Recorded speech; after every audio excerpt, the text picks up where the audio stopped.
American revolution ലോകത്തിലെ തന്നെ ആദ്യത്തെ സംഘടിത രാഷ്ട്രീയ വിപ്ലവം.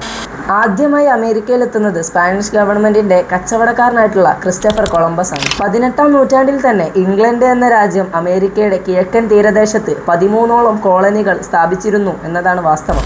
അമേരിക്കൻ വിപ്ലവത്തെക്കുറിച്ച് പഠിക്കുന്ന അതേ സമയം വളരെയധികം പ്രാധാന്യത്തോടു കൂടി കാണേണ്ട ഒന്നാണ് മെർക്കന്റിലിസ്റ്റ് നിയമങ്ങൾ.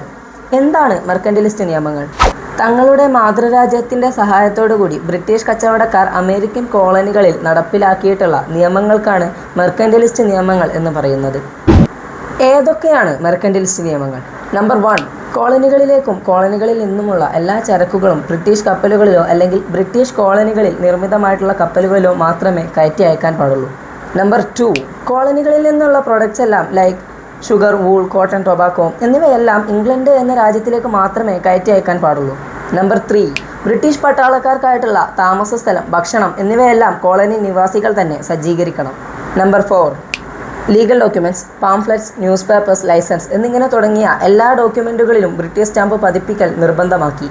നമ്പർ 5, ടീ, ഗ്ലാസ്, പേപ്പർ എന്നിവയെല്ലാം ഇറക്കുമതി ചെയ്യാനുള്ള നികുതി കോളനി നിവാസികൾ തന്നെ അടച്ചിരിക്കണം. ഈ 5 നിയമങ്ങളാണ് മെർക്കന്റിലിസ്റ്റ് നിയമങ്ങളായി അറിയപ്പെടുന്നത്. അടുത്ത ഒരു വീഡിയോയുമായി വരുന്നത് വരെ ഗുഡ് ബൈ.